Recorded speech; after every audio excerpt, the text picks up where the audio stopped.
بسم اللہ الرحمن الرحیم۔ السلام علیکم۔ اردو کہانی ورلڈ چینل میں خوش آمدید۔ اب سب لوگوں سے گزارش ہے کہ چینل کو سبسکرائب کریں، گھنٹی کے نشان کو پریس کریں اور بیل کے نشان پر کلک کر کے آل نوٹیفیکیشنز پر کلک کریں تاکہ آنے والی تمام ویڈیوز کی نوٹیفیکیشنز آپ کو فوراً سے مل سکیں، اور ویڈیو کو لائک کر کے کامنٹ کر کے اپنی رائے کا اظہار کریں اور دوستوں کے ساتھ شیئر بھی کریں۔ تو چلیے شروع کرتے ہیں آج کی کہانی۔ آسیبی مکان۔ یہ فروری 1917 کا واقعہ ہے۔ میرے والدین پیٹ اور لینا مرفی کو اقتصادی مشکلات کا سامنا تھا۔ ان کی نئی نئی شادی ہوئی تھی۔ نوبیاہتا جوڑے کو مکان کے حصول میں سخت دشواری پیش آ رہی تھی۔ آخر انہوں نے 2 اور نوبیاہتا جوڑوں کے تعاون سے ایک مکان کرائے پر لے لیا، جس میں ہر جوڑے کے لیے صرف ایک کمرہ تھا۔ کئی ہفتوں کی تگ و دو کے بعد سنتانا کیلیف کے نواح میں وہ ایک ایسا مکان تلاش کرنے میں کامیاب ہو گئے جس میں 7 کمرے تھے اور کرایہ بھی بہت کم تھا۔ یہ مکان ایک سڑک کے اختتام پر کھیتوں کے بیچوں بیچ واقع تھا اور عقب میں خوش رنگ درختوں کے جھنڈ تھے۔ 3 منزلہ مکان سورج کی روشنی میں دور سے چمکتا دکھائی دیتا۔ تینوں جوڑے خوشی خوشی نئے مکان میں منتقل ہو گئے۔ پہلی منزل میں سامان رکھا۔ کلاؤڈ اور کیتھرائن نیلسن نے سامنے کے رخ والی خوابگاہ پسند کی۔ ڈک اور نورا چیپمین نے دوسری منزل پر ایک وسیع و عریض کمرے کو خوابگاہ بنا لیا اور میرے والدین کے حصے میں وسیع ہال کے سرے کا کمرہ آیا۔ مکان چونکہ بہت بڑا تھا، اس لیے تیسری منزل کو بند رکھنے کا فیصلہ کیا گیا تاکہ گرمی سے بچاؤ بھی رہے اور سامان بھی زیادہ بکھرنے نہ پائے۔ سامان کو ترتیب دینے اور مکان کی آرائش میں زیادہ وقت نہ لگا کیونکہ مکان پہلے سے ہی خوب سجا ہوا تھا۔ گھر کی تزئین و آرائش، شاندار باغیچہ، سنگ مرمر کے چبوترے مالکوں کے تمول کی شہادت دے رہے تھے۔ نوجوان جوڑے حیران تھے کہ مالکوں نے اس قدر شاندار مکان چھوڑنا گوارا کیسے کر لیا۔ امی کو چونکہ پرانی چیزیں جمع کرنے کا جنون تھا اور اس مکان میں پرانی چیزوں کا خزانہ دیکھ کر ان کی خوشی کی کوئی انتہا نہ رہی۔ سامنے کی خوابگاہ میں شاندار ٹائلوں کی مخروطی انگیٹھی تھی۔ یہ کمرہ بیضوی تھا، چھت گنبد دار، جس کے وسط میں خوبصورت زنجیروں کے ساتھ مورتیاں لٹک رہی تھیں۔ خوبصورت بالکنی نے مکان کا حسن دوبالا کر دیا تھا۔ انہیں اس مکان میں آئے چند دن گزرے تھے۔ کیتھرائن، نورا اور امی سیڑھیوں کے دروازے پر رنگ کر رہی تھیں کہ انہوں نے بل کھاتی ہوئی آہنی سیڑھیوں پر کسی کے دوڑنے کی آواز سنی۔ وہ تینوں یک لخت مڑیں۔ پوری سیڑھیاں ان کے سامنے تھیں، تاہم پیروں کی چاپ کے باوجود سیڑھیوں پر کوئی نظر نہیں آ رہا تھا۔ اس رات جب انہوں نے اس کا ذکر مردوں سے کیا تو ان کے لبوں پر مسکراہٹ پھیل گئی اور معاملہ ختم ہو گیا۔ کئی روز بعد رات کو جب گھر کے لوگ گہری نیند سو رہے تھے، کیتھرائن کی خوفناک چیخ نے انہیں جگا دیا۔ وہ پکار رہی تھی، کوئی میرا گلا گھونٹنے کی کوشش کر رہا ہے، مجھے بچاؤ، میں اٹھ نہیں سکتی۔ سب لوگ اس کی خوابگاہ میں جا گھسے۔ وہ کسی نادیدہ طاقت سے الجھی ہوئی تھی اور وحشیانہ انداز میں اپنے ہاتھوں کو ہوا میں لہرا رہی تھی جیسے کہ ہوا سے لڑ رہی ہو۔ اس کے خاوند کا چہرہ خوف سے زرد ہو چکا تھا۔ وہ کیتھرائن کو بستر سے اٹھانے کی ناکام کوشش کر رہا تھا کہ نادیدہ طاقت نے زور کے دھکے سے کیتھرائن کو فرش پر گرا دیا۔ اس کے ٹخنے پر مورچ آ گئی اور سر دیوار سے جا ٹکرایا۔ کلاؤڈ اور کیتھرائن تو اسی دن مکان چھوڑ دینا چاہتے تھے، مگر انہیں دوسروں کے اصرار پر اپنا ارادہ بدلنا پڑا۔ کیتھرائن کے علاج کے لیے جس ڈاکٹر کو بلایا گیا وہ اس علاقے کا پرانا باشندہ تھا اور مکان کے مالکوں سے اچھی طرح واقف۔ جب اس سے اس رات کے واقعے کا ذکر کیا گیا تو وہ بڑبڑایا، عجیب بات ہے، یہ مکان۔ پھر ایک دم خاموش ہو گیا اور اصرار کے باوجود مزید کچھ کہنے سے انکار کر دیا۔ چند دن بعد پھر سے سیڑھیوں پر کسی کے اوپر جانے کی چاپ سنائی دی، جو سیڑھیوں کے سرے پر چند لمحوں کے لیے رک گئی، اور جب دوبارہ سنائی دی تو غسل خانے کا دروازہ زور سے بند ہوا اور پانی سلفچی میں گرنے لگا۔ میرے ابا سیڑھیوں کی طرف لپکے اور غسل خانے میں جا پہنچے۔ وہاں کوئی نہ تھا، لیکن پانی پوری تیزی سے گر رہا تھا۔ ابا نے پانی بند کر دیا اور واپس آ گئے۔ تھوڑی دیر بعد دوبارہ کسی کے اوپر جانے کی آواز سنائی دی۔ ابا اس کے تعاقب میں دوڑے۔ سیڑھیوں کے اوپر جا کر آواز کچھ دیر کے لیے بند ہو گئی، پھر آہستہ آہستہ غسل خانے کی طرف آواز بڑھنے لگی۔ پھر ان کو دروازہ کھلنے اور بند ہونے کی آواز سنائی دی، لیکن دروازے میں قطعاً کوئی جنبش نہ ہوئی تھی۔ سرفچی اور نہانے کے ٹب میں پانی گرنے کی آواز سنائی دے رہی تھی، حالانکہ پانی بالکل بند تھا۔ شام کو جب گھر کے لوگ کھانے کی میز پر جمع ہوئے تو سیڑھیوں سے کسی کے اترنے کی آواز سنائی دی۔ وہ سامنے ہال کی طرف دوڑے، ساتھ والے کمرے کا دروازہ کھلا اور کوئی باہر نکل گیا، حالانکہ کلاؤڈ نے اس دروازے میں تالا لگا رکھا تھا۔ کلاؤڈ کو شک ہوا کہ کوئی اوپر موجود ہے۔ وہ اطمینان کرنے کے لیے سیڑھیاں چڑھنے لگا کہ اچانک بھاری قدموں کی چاپ سنائی دی۔ کوئی نیچے آ رہا تھا۔ وہ غیر محسوس طور پر کلاؤڈ کے پاس سے گزر گیا اور ٹھنڈے سانس کی ہوا کلاؤڈ سے ٹکرائی۔ اس کے بعد ساری سیڑھیوں پر ایسی بدبو پھیل گئی جس سے متلی آنے لگتی تھی۔ یہ سراؤنڈ کئی روز تک پھیلی رہی۔ وہ ان واقعات کے بعد مکان چھوڑ دیتے، لیکن چونکہ کرایہ بہت کم تھا اور اب تک اس خیال سے رکے ہوئے تھے کہ یہ محض ان کا وہم ہے، لیکن اس روز انہوں نے فیصلہ کیا کہ اگر دوبارہ کوئی واقعہ رونما ہوا تو وہ لوگ مکان چھوڑ دیں گے۔ ایک رات جب وہ گہری نیند سو رہے تھے، چھکڑے کی کھڑکھڑاہٹ سے جاگ اٹھے۔ گھوڑوں کے دوڑنے کی آواز صاف سنائی دے رہی تھی اور چھکڑے کے پہیوں کی کھڑکھڑاہٹ سے مل کر ایک عجیب ارتعاش آمیز شور پیدا ہو رہا تھا۔ یہ شور آہستہ آہستہ مکان کے عقب میں جا کر ختم ہو گیا۔ پھر سرگوشیوں کی آواز آنے لگی جو بتدریج بلند ہوتی گئی، لیکن کوئی لفظ سمجھ میں نہیں آیا۔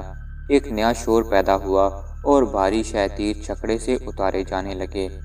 جو ہی سورج کی پہلی کرن نمودار ہوئی، چھکڑا جیسے چل پڑا اور پھر رفتہ رفتہ اس کی کھڑکھڑاہٹ فضا میں تحلیل ہو گئی۔ اس کے بعد ہفتے میں 2 بار ایسا ہونے لگا اور یہ معمول بن گیا۔ کئی ہفتے بعد اچانک ایک نئی افتاد پیش آئی۔ مکان کے عقب میں ایک پرانی اور زنگ آلود پون چکی عرصے سے مغفل پڑی تھی۔ ایک روز طلوع سحر سے پہلے پون چکی کی چوٹی پر شور پیدا ہوا، پھر کسی چیز کے گرنے کی آواز سنائی دی۔ دیکھنے والے کو کچھ نظر نہ آیا، لیکن کوئی چیز تھی جو پون چکی کے پتھروں سے رگڑ کھاتی ہوئی گڑاب کی آواز سے نیچے گری تھی۔ ابا نے جب اس واقعے کا ذکر شہر میں کیا تو انہیں بتایا گیا کہ کئی سال پہلے ایک مزدور پون چکی سے گر کر مر گیا تھا۔ اس وقت تیز جکڑ چل رہا تھا۔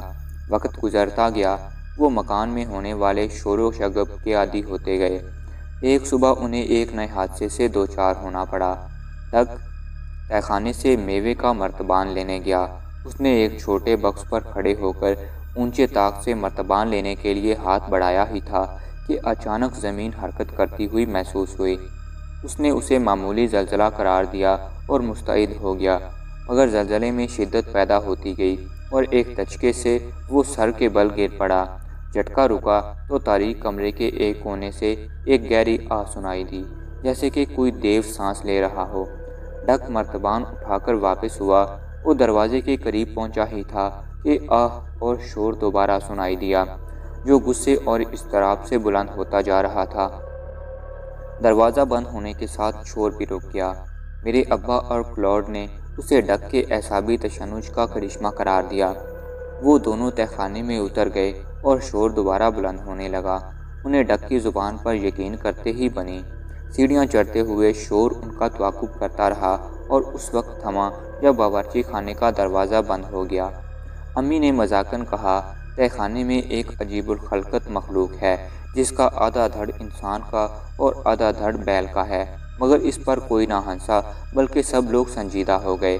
کلاؤڈ نے بازار سے مضبوط چٹکنی لا کر تہہ خانے کا دروازہ بالکل ہی بند کر دیا۔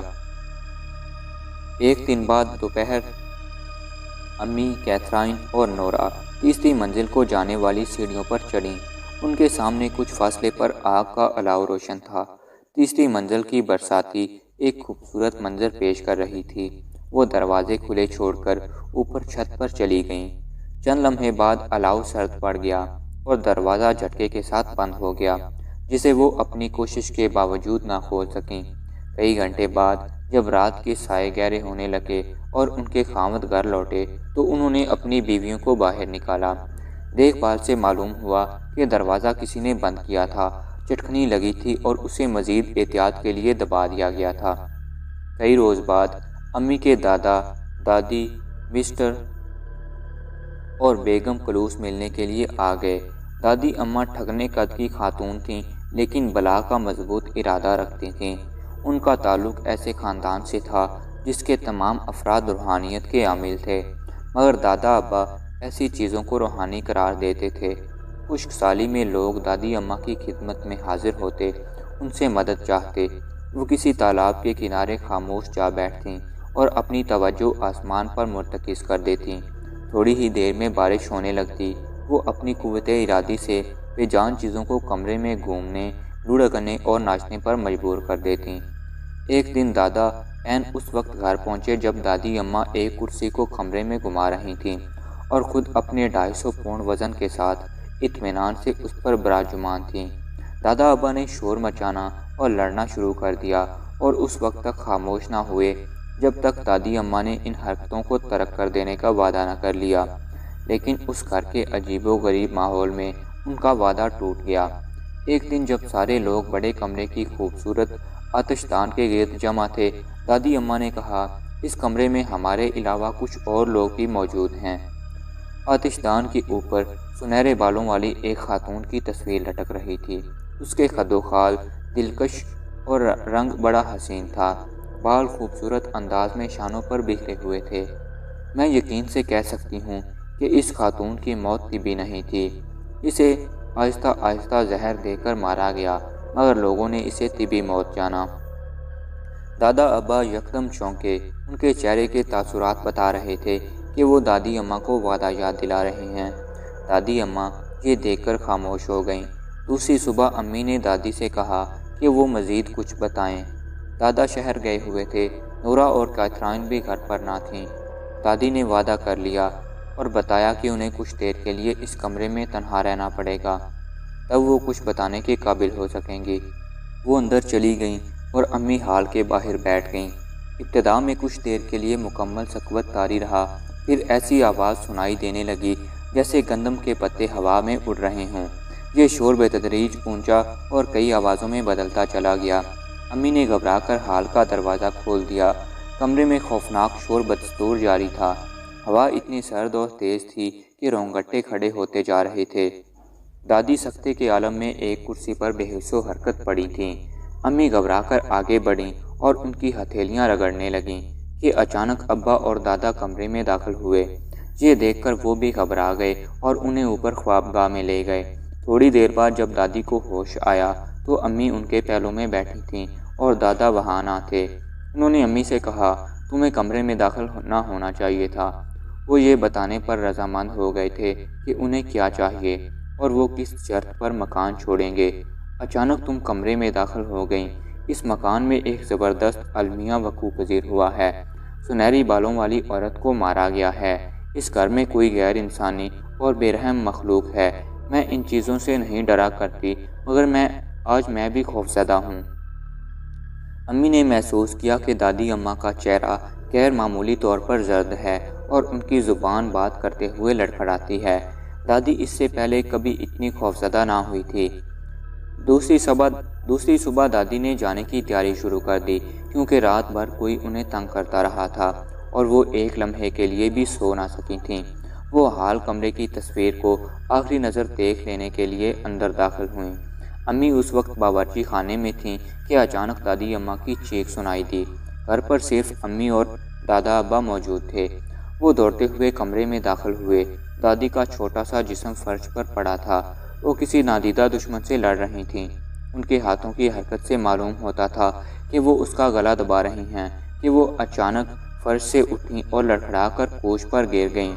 ان کا چہرہ زرد ہو گیا، دم گھٹنے لگا اور یہ اس بات کی علامت تھی کہ کوئی ان کا گلا گونٹ رہا ہے، اس سے پہلے کہ کوئی انجانی انگلیاں ان کا گلا دبا دیں۔ دادا چیخے، خدا کے لیے اسے بخش دو۔ وہ بار بار یہی دوہرا رہے تھے کہ کسی چیز نے پوری قوت سے دادی اماں کو زمین پر پٹک دیا۔ دادا تیزی سے آگے بڑھے اور اپنی بیوی کو بازوؤں پر اٹھا کر باہر کی طرف بھاگنے لگے۔ ہم اب کبھی اس منحوس گھر میں نہ آئیں گے۔ اس سے پہلے کہ کوئی خطرناک حادثہ پیش آئے تم اس مکان کو چھوڑ دو۔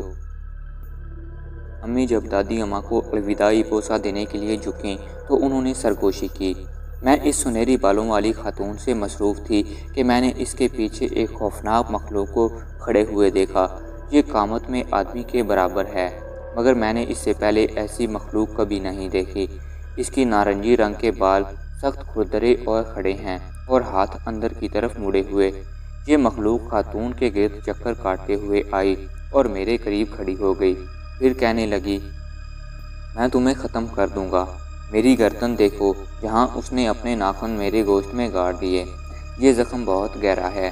وعدہ کرو کہ تم اس مکان کو چھوڑ دو گی، کیونکہ یہ مکان بہت جلد نظر آتش ہو جائے گا اور بنیادوں کے سوا اور کوئی چیز بچے گی نہ، اور بنیادوں کے سوا کوئی چیز نہیں بچے گی۔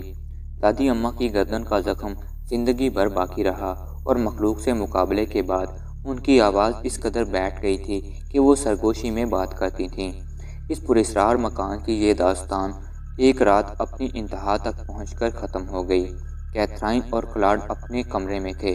کیتھرائن نے حسب معمول اپنے بال صاف کیے اور بستر پر لیٹ گئی۔ چند لمحے بعد ایک چونکا دینے والی چیخ کے ساتھ اس نے اپنے بستر کو نوچنا شروع کر دیا۔ ڈک اور ابا ان کے کمرے کی طرف دوڑے۔ کلاڈ اپنے جوتوں سے بری طرح بستر پیٹ رہا تھا۔ ابا نے کیتھرائن کے پاؤں پر پڑے ہوئے بستر کے کمبل کو پلٹ دیا۔ ایک بہت بڑی چمگادڑ کیتھرائن کے پاؤں سے چمٹی ہوئی تھی۔ ابا نے اسے چھڑانے کی کوشش کی مگر ناکام رہے۔ آخر ڈک کے جوتے کی ایک زبردست ٹھوکر کے ساتھ چمگادڑ فرش پر آ رہی۔ فرش پر گرتے ہوئے وہ اڑی اور کمرے کے ایک شیشے کو توڑتی ہوئی باہر تاریکی میں گم ہو گئی۔ اگلی صبح انہوں نے یہ مکان چھوڑ دیا۔ وہ سب الگ الگ ہو گئے۔ مکان اسی طرح آراستہ تھا۔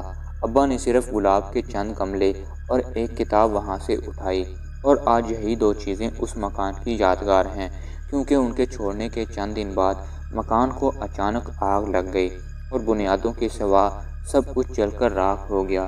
دادی اماں کی موت کے بعد کئی سال تک کوئی واقعہ پیش نہ آیا۔ قریب قریب سب لوگ یہ واقعہ بھول گئے اور ہم اس پراسرار مکان کے متعلق کچھ بھی نہیں جانتے تھے کہ ایک دن جم چچا اچانک سیڑھیوں سے لڑک گئے۔ ان کا چہرہ سفید ہو گیا تھا اور وہ کانپ رہے تھے۔ اسٹور میں کوئی چیز ہے، اس کے بال نارنجی اور کھڑے ہیں۔ اس نے مجھے دروازے سے جھانک کر دیکھا، پھر دروازہ بند کر لیا۔ اس پر یقین کرو نہ کرو، میں نے تو اپنی آنکھوں سے دیکھا ہے۔ چچا بڑبڑا رہے تھے۔ ان کے حواس بجا ہوئے تو ہم لوگ ان کا مذاق اڑانے لگے، مگر وہ نہایت سنجیدہ تھے۔ انہوں نے ہمیں اس مکان کی کہانی سنائی اور دادی اماں کی موت کا واقعہ بھی۔ اس کے بعد وہ اکثر گھر میں کسی پراسرار شے کی موجودگی کی شکایت کرتے، مگر ہم لوگ ہنسی مذاق میں ڈال دیتے۔ آخر ایک دن چچا جم اپنی چارپائی پر مردہ پائے گئے۔ 1948 میں میرے والدین سان برناردینو کے اس مکان میں آئے جہاں چچا جم کی موت واقع ہوئی تھی۔ یہ مکان دادی اماں نے بنوایا تھا۔ میرا بیٹا مائک ان کے ساتھ تھا۔ امی نے اپنے لیے دوسری منزل کے 3 کمروں میں سے درمیانہ کمرہ منتخب کیا اور ابا نے اس کے ساتھ کا کمرہ لے لیا۔ مائک امی کی ساتھ تھا۔ یہاں ان کی پہلی رات تھی۔ امی 3 بجے تک نہایت پرسکون نیند سوئی رہیں کہ کسی کے قدموں کی چاپ نے انہیں جگا دیا۔ کمرے میں کوئی چل پھر رہا تھا۔ سامنے ایک سایہ دکھائی دیا۔ انہوں نے آواز دی۔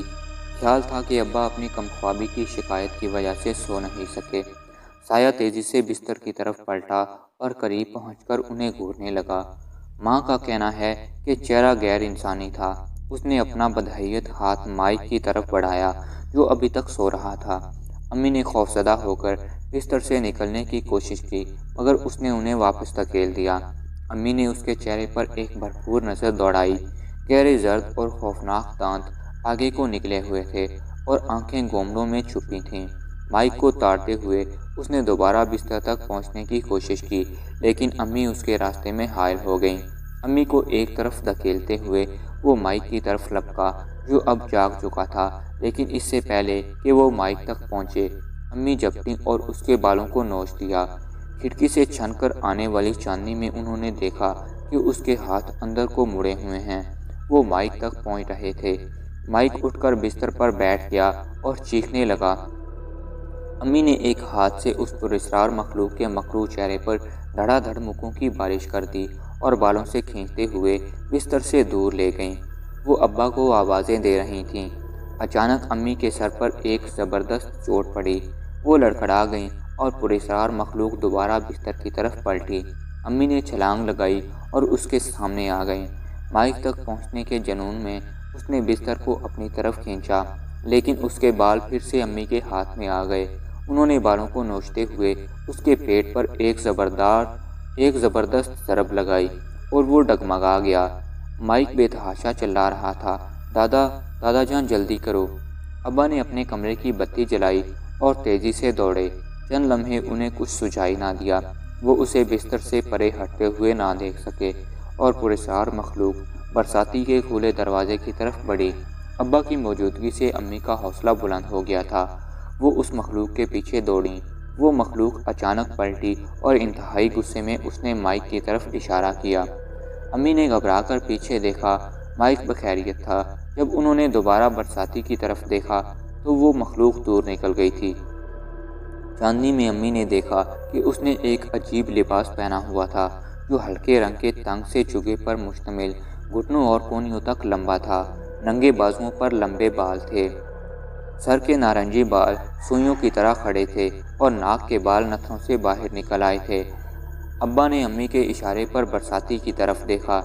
صحن سے 20 فٹ کی بلندی پر اس کمرے میں سوائے سونے کے کمرے کے کوئی دوسرا راستہ نہ تھا، لیکن انہیں کوئی چیز دکھائی نہ دی۔ تاہم ایک متعفن گوشت کی بو سارے کمرے میں پھیل چکی تھی۔ اس حادثے کے بعد ابا کے سوا کسی کو بھی اس کمرے میں سونے کی جرأت نہ ہوئی۔ وہ اس پراسرار مخلوق کی واپسی کے منتظر تھے، لیکن وہ کبھی نہ آئی۔ 1952 میں ہم نے یہ مکان بیچ دیا، لیکن آج تک میں اس واقعے پر حیران ہوں اور سوچتا ہوں کہ کیا انجانی قوتیں ایک جگہ سے دوسری جگہ جا سکتی ہیں؟ کیا ان کی دشمنی نسل در نسل چلتی ہے؟ دوستوں، امید ہے کہانی آپ کو پسند آئی ہوگی۔ تو آپ سب لوگوں سے گزارش ہے کہ چینل کو ضرور سے سبسکرائب کر لیں اور گھنٹی کے نشان کو پریس کر دیں تاکہ آنے والی تمام ویڈیوز کی نوٹیفیکیشنز آپ کو فوراً سے مل سکیں۔ اور اس ویڈیو کو لائک کر کے، کامنٹ کر کے اپنی رائے کا اظہار کریں اور ویڈیو کو دوستوں کے ساتھ شیئر بھی کر دیں۔ اور پچھلی تمام خوفناک کہانیوں کی پلے لسٹ کا لنک اس کہانی کی ڈسکرپشن میں موجود ہے، تو آپ وہاں اس لنک سے جا کر پچھلی تمام خوفناک کہانیاں بھی دیکھ سکتے ہیں۔ تو پھر ملیں گے ایک اور خوفناک کہانی کے ساتھ، تب تک کے لیے اللہ حافظ۔